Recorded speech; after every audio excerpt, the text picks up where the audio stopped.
everyone, welcome back. I'm so grateful that you could make it here or make it back from wherever it is on the internet that you happen to drop in from. If you don't know me, my name is Catherine, and if you are only getting to know me now, hi, lovely to have you here. We do autopsies, we do reviews. Today, however, will be a review, a short one, a conversational one, not too hectic, not too intense, hopefully. But yeah, without further ado, let's begin. I have a thing about feminine rage, which people think, for some reason, and this is with no disrespect to any writer, I get a lot of men doing really terrible things and women sitting silently whilst one tear slowly falls. And I'm like, oh no, we get mad and angry. And I remembered pulling Mark aside and saying, I'm really sorry, but the only way to play this truthfully is for me to attack him. And he was like, oh, you mean like this? And I was like, no, I'm gonna have at him. And luckily everyone liked it and Nick was game, and I didn't like it. I didn't like it one bit. I want to start this review by being honest about the fact that I've always had a really complicated relationship with anger, and I know I'm not unique in that experience. Anger, as we know, as we appreciate, is never just anger. It already arrives with gendered implications, with racial implications, with with ideological implications. It's a burdened word. It's a heavy word. I grew up as such a people pleaser, as such a, being Mormon, being the good girl, being my mommy's good girl, and homeschooled and in the entertainment industry, and please like me, casting director, and please like me, director, and just desperate, starved for validation to the point that I completely surrendered and abandoned my own identity for any shred of approval I could get. And I think the thing about people pleasers that isn't really talked about is they're the most resentful, angry people out there, because you can't have your boundaries violated over and over and over. You can't surrender your own wants and needs over and over and over without fucking getting angry. It's just not possible. Depending obviously on the ideological audience before whom you perform it, you may be received as brave, you may be received as alienating, or quite frankly insufferable. If you're a man, you may actually be interpreted, well, at least received by your audience as dangerous, especially so if your audience is singular and a female. My point is, it's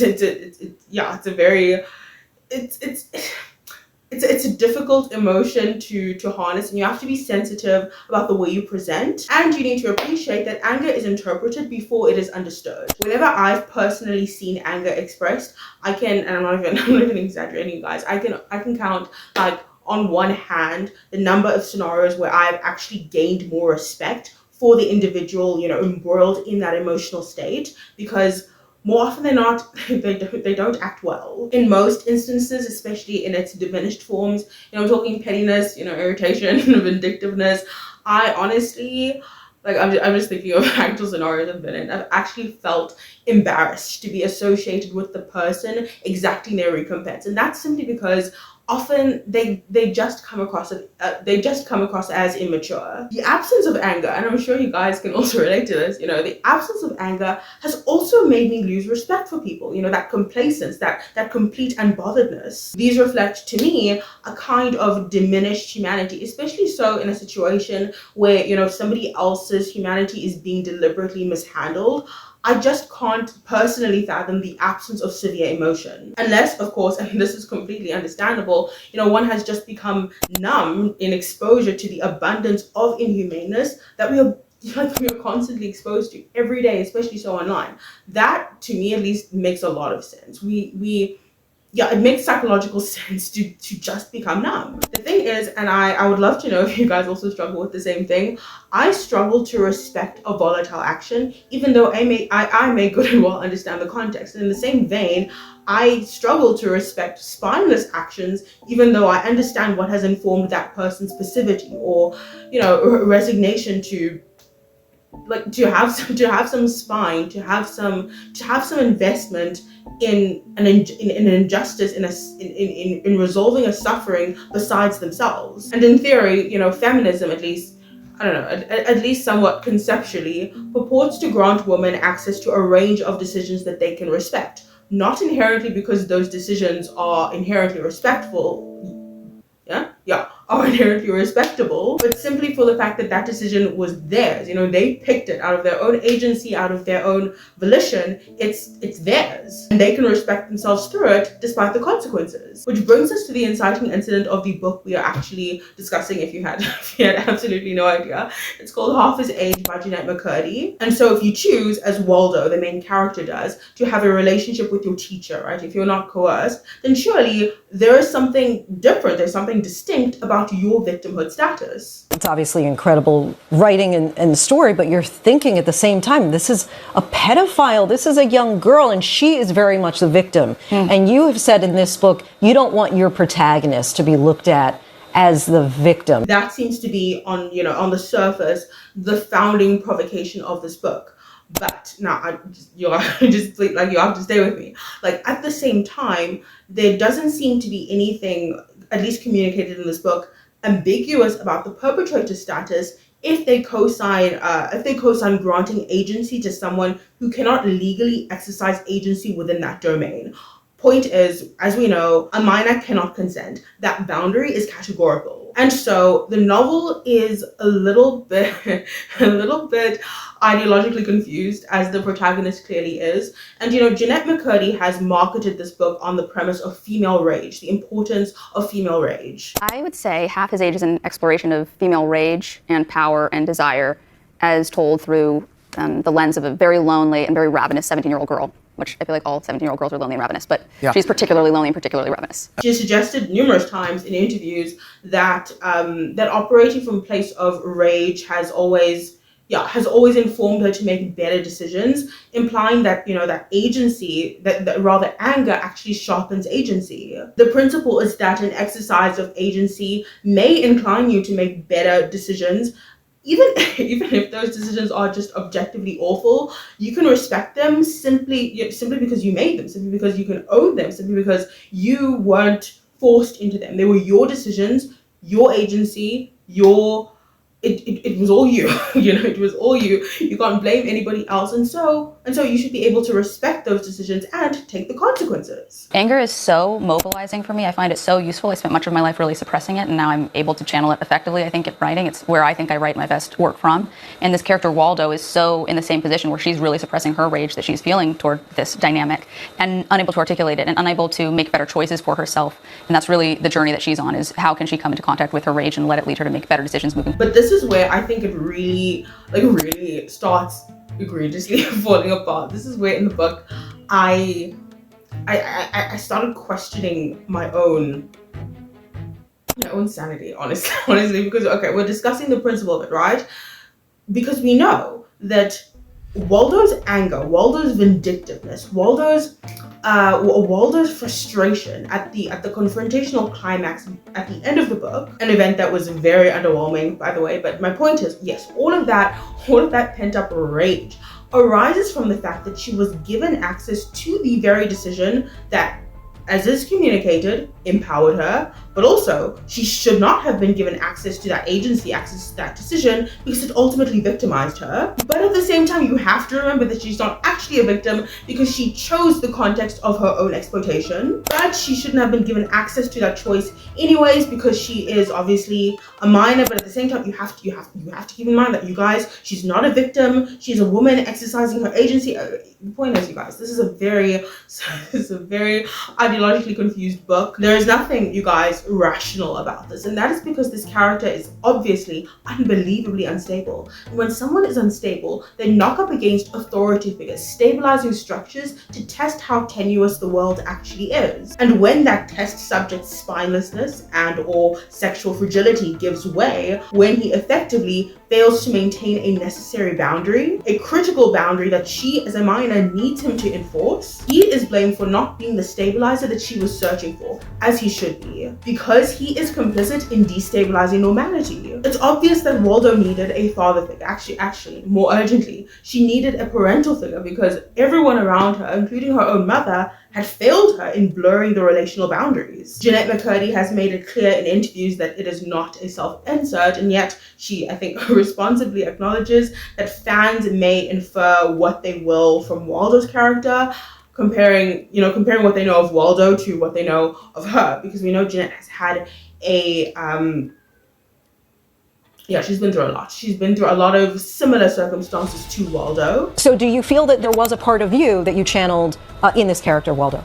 Definitely the seed of the idea came from a personal experience of mine, kind of an amalgamation of personal experiences of mine, but ultimately, Waldo is entirely her own character, and this is its own story, and I really hope that people can read it as its own story. I'm aware people are going to project me onto this character, onto this novel, but I do think that would be a misread. It really is its own story. And if you have any cursory familiarity with her previous book, it was a memoir. It was called I'm Glad My Mom Died. I think it's obvious, as it would be, honestly, for anyone who's experienced some degree of failure, of suffering, of trauma, that Jeanette McCurdy has a lot to be validly angry about. So I'm not taking that away from her. I mean, honestly, child exploitation, enmeshment, psychological abuse, even institutional complicity. Anyone really who has suffered what they don't deserve, whether human caused or circumstantial, has valid grounds for anger. I resonate with female characters who are dealt a shitty hand. This is something that I think I'll probably always try to write. A character who really deserves better than her circumstances and was just kind of born into the wrong place, wrong time, and fights really against the odds to overcome those circumstances and do whatever she can to claw her way out, and in ways that are oftentimes, if not always, messy and not linear and challenging. The emotion undergirding this entire discussion is not, to me, what is suspect. What is suspect to me, what really rubbed me the wrong way about this book to me, was what was done with that emotion. What was communicated about processing through those severe emotions. I hope that in some way, if there's some anger kicked up for people, that it's useful in their processing of their own experiences. The book is marketed on the premise of rawness, right? It's this unflinching account of a student with her teacher, braided with rage, fixation, humiliation, horniness, spirals of compulsive behavior. It was positioned as honest, as brave, as authentic, as gross, in that very specific way that contemporary publishing now applauds transgressive candor. Yeah, we are living definitely in a literary moment where the extremity of confession is, I think, mistaken for moral clarity, where discomfort is treated as proof of depth, and perhaps it was all of those things. To me, however, I found this book, I wish I could use a better word, you guys, but I found it repulsive, and not in a good way. First off, the writing, and not at all actually because it's vulgarity.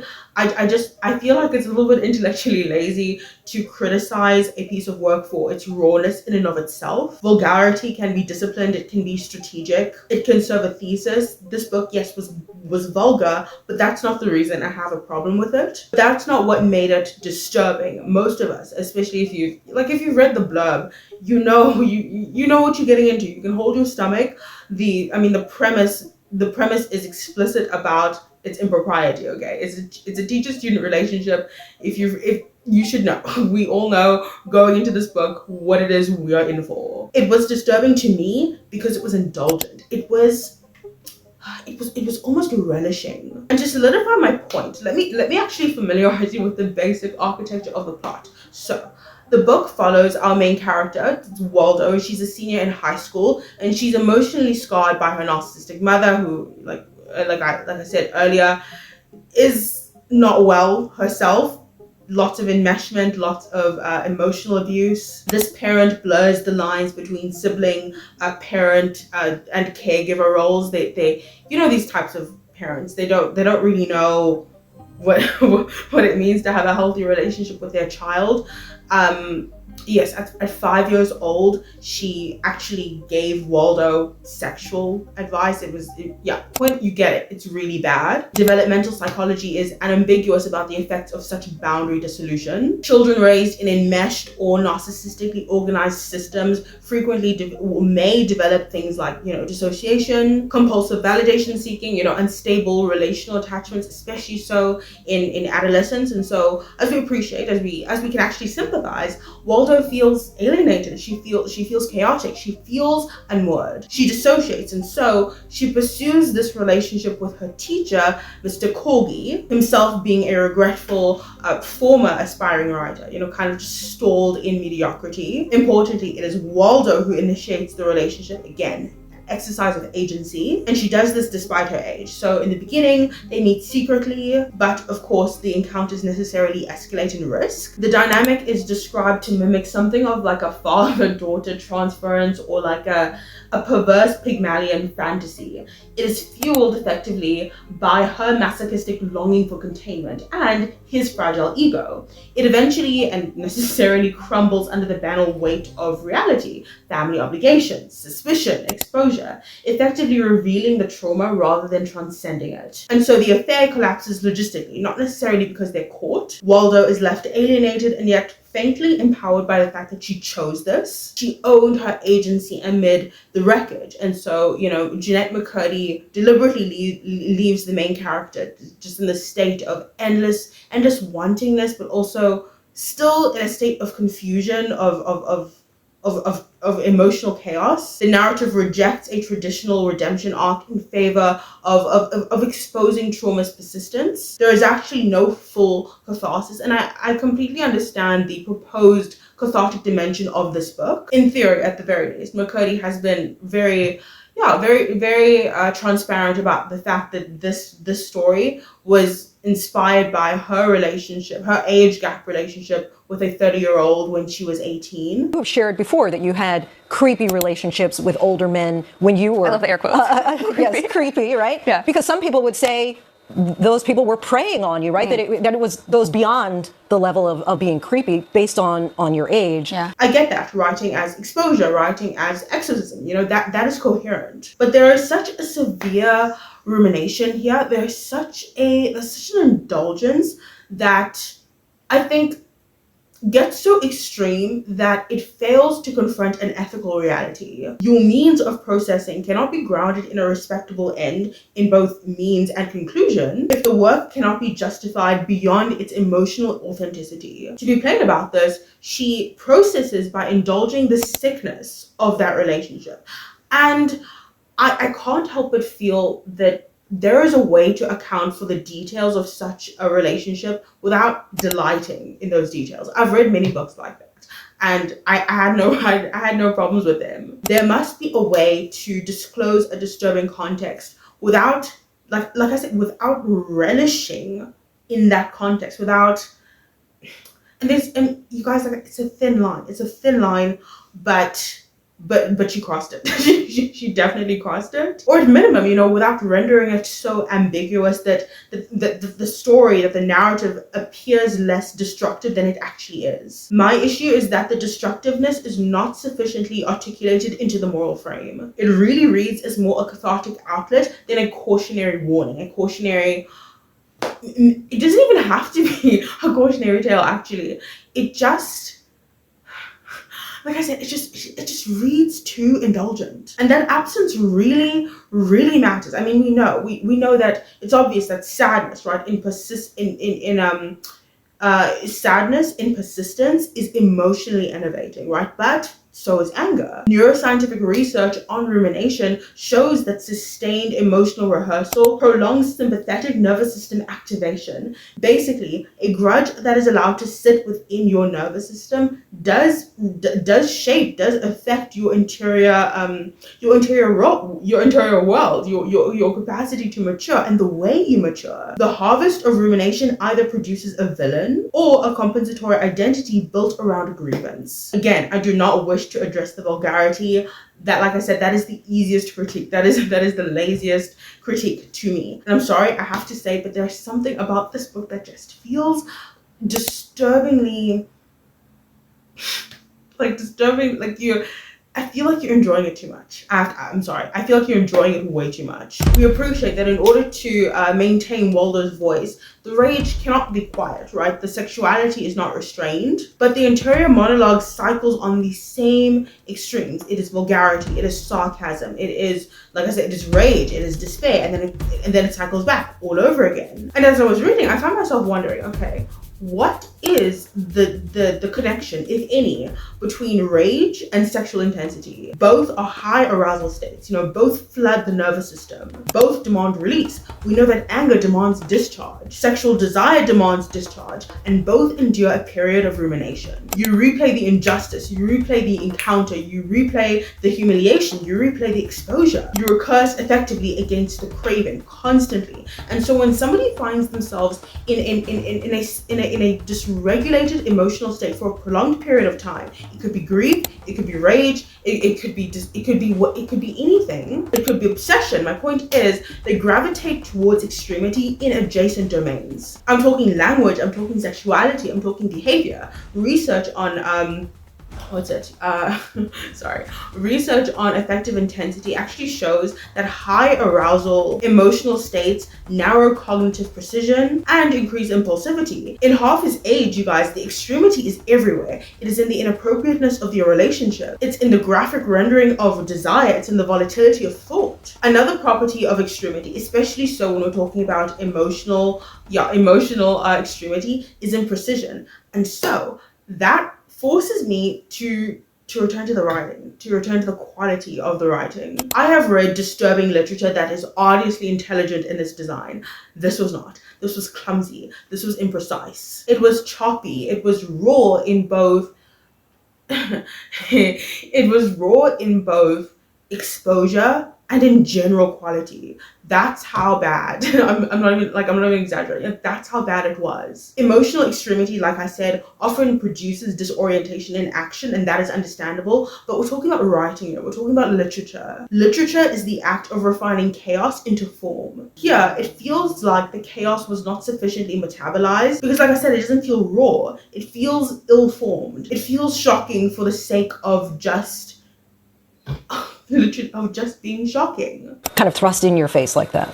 It's such an important question. I never write anything for the sake of shock value. It's so important to me to not do that. I try to write from a place of truth. I'm pursuing truth genuinely, and I can't help it if truth is uncomfortable or shocking, which I think it oftentimes is. I think that's what makes it something truthful. Is I think it takes us off guard when we hear or read truth, and that's what I've tried to do with Half His Age. As a woman in this particular cultural moment, I'm sensitive to conversations on anything female rage, female this, I'm very sensitive to that. But also, I'm sensitive to the way things are marketed. I'm sensitive to the way my emotions are mobilized, valorized, and commodified. And I noticed that on the liberal end of political discourse, female rage is often mythologized. I mean, media is this.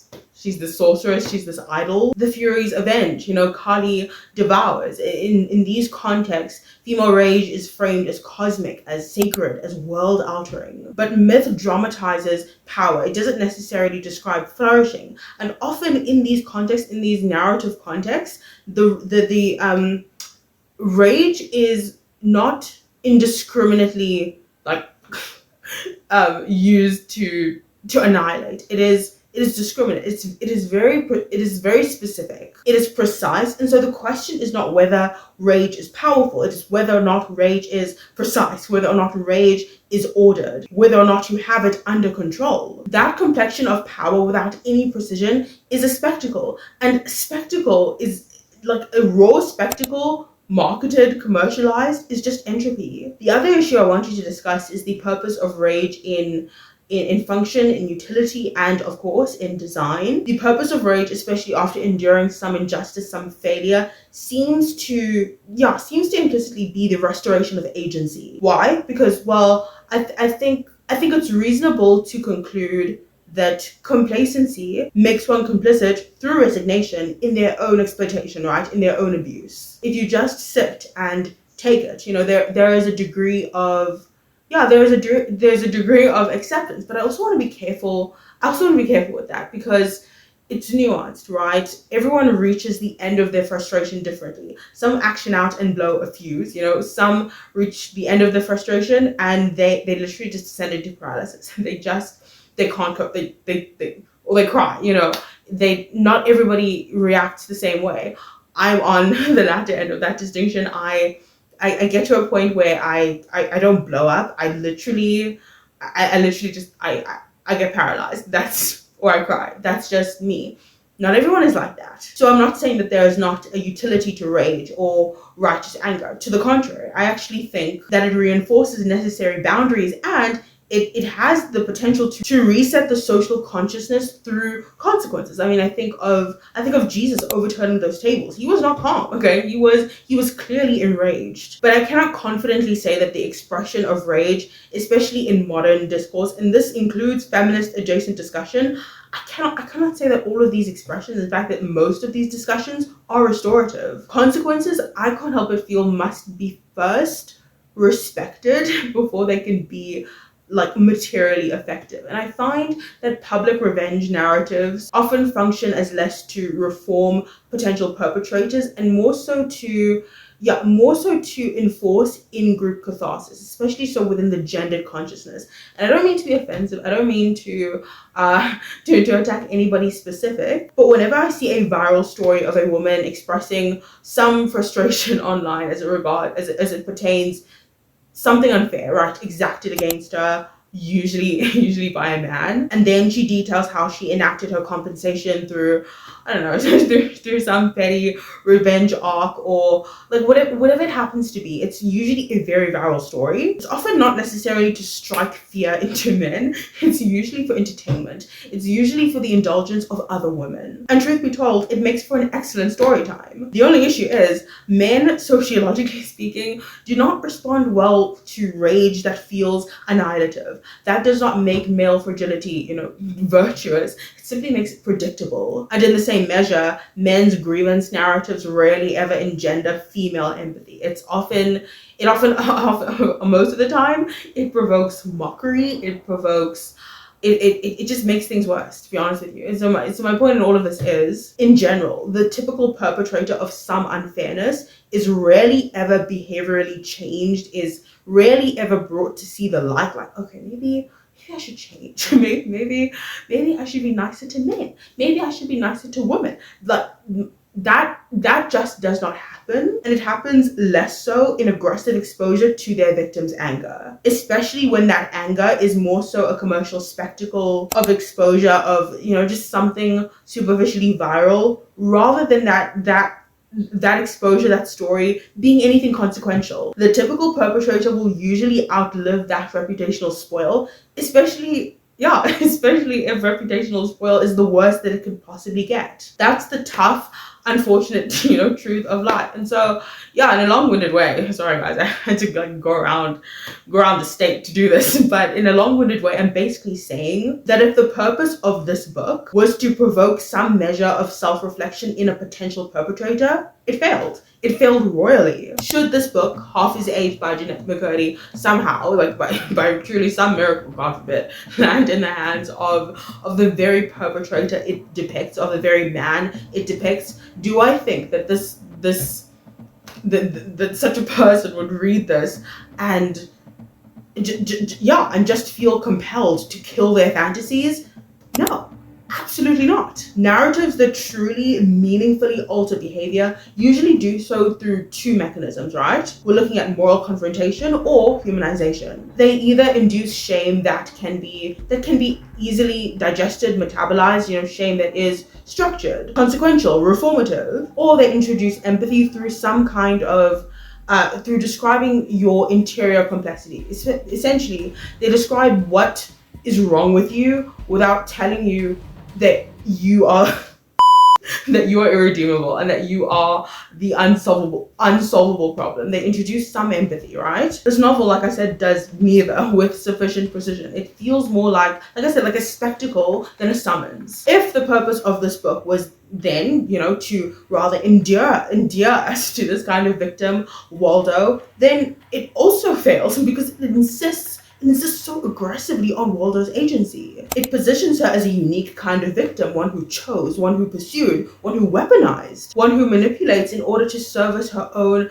desire. I mean, the text in and of itself seems reluctant to grant her uncomplicated sympathy. And whilst moral ambiguity is obviously intellectually interesting, that's why people love gray, what's the phrase? It's gray.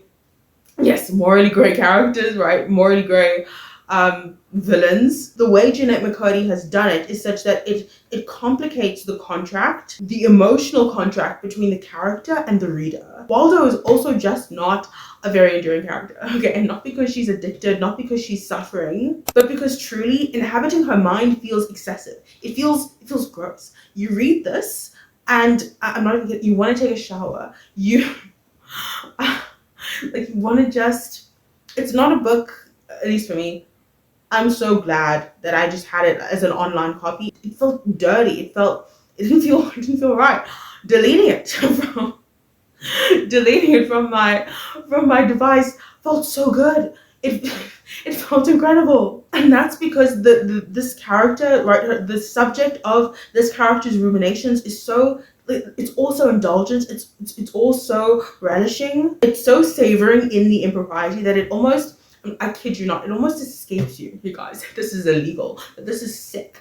And you know, really, it feels like the reader becomes less a witness and more so an accomplice in something wrong. There is a difference between rendering a pathology intelligible, digestible, tolerable in some way, and aestheticizing it. And I feel like this book, like I said, really blurred the lines there. And I'm not saying that if you relate to these kinds of thoughts that your feelings are not true, are not raw, or are not authentic, are not valid. I have so much rage that I didn't feel like I could acknowledge most of my life, and I'm so happy to be dealing with some of it. This is literally one of the main takeaways I hope people get from Half His Age is how important rage is, and how suppressing it and denying it for so much of our lives is dangerous and unhelpful, specifically for women, where we're told so often to be polite, to be nice, to be accommodating to other people's feelings constantly. It's exhausting, and I really do believe rage can be an incredibly mobilizing and useful emotion if we just listen to it.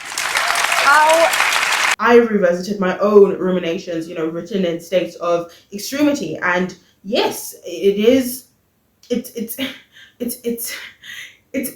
experience to see the way I thought in those compromised states, in those vulnerable states. But you know, my writing, it was sad. It didn't make me feel good because I was in an unhealthy state. The thoughts were disordered, but authenticity does not sanctify disorder like automatically. It simply, you know, contextualizes it. It makes it makes it make sense to the person reading it, especially if they don't know like the background to what is going on. To reiterate what I expressed earlier, emotion that cannot be grounded in a respectable end, right, in both means and conclusion, is really difficult to defend beyond its emotional authenticity, its emotional rawness. And authenticity, whilst obviously it is culturally valorized, is not inherently virtuous, right? It has to be ordered towards something constructive to transcend self-expression. A summary description notes that Waldo's suppressed anger, you know, born of emotional neglect and blurred maternal boundaries, propels the narrative from alienation to, and I quote, bold, self-destructive action. It manifests first as dissociation and then hunger for validation, culminating finally in her aggressive pursuit of her teacher, Mr. Corgi, and this is effectively the outlet for a rage that she cannot sufficiently articulate. But I have to pause there, you guys. In what world should bold and self-destructive coexist as descriptors for empowerment? Really? Like, in what world? The cultural lexicon increasingly conflates things like extremity with autonomy, right? Self-harm with rebellion, effectively making something aspirational of your inclination to self-sabotage. But boldness without orientation towards flourishing is not something to be aspired to. Why are we pretending this is something good simply because it is authentic and relatable? I'm not demonizing anger. I'm not condemning the emotion. We know that anger is an urgent emotion to interrupt complicity. Anger can refuse abuse. Anger can insist on a human being's dignity. But I'm also not going to delude myself into believing that, you know, if I indulge anger, it won't eventually rule my indulgences. The literature on effective rumination is clear. Emotions rehearsed become identities. Identities organized around grievance demand escalation in order to sustain coherence. Anger can make you non-complicit in your own suffering, but if you're not careful, it can make you complicit in something else. Something equally corrosive, equally disordered, and equally difficult to defend. And in conclusion, that is what I believe this novel ultimately suffers from, but that is just my opinion. I'd love to know what you think in the comment section down below. But otherwise, thank you so much for joining me. I will see you hopefully very soon. You take care and goodbye.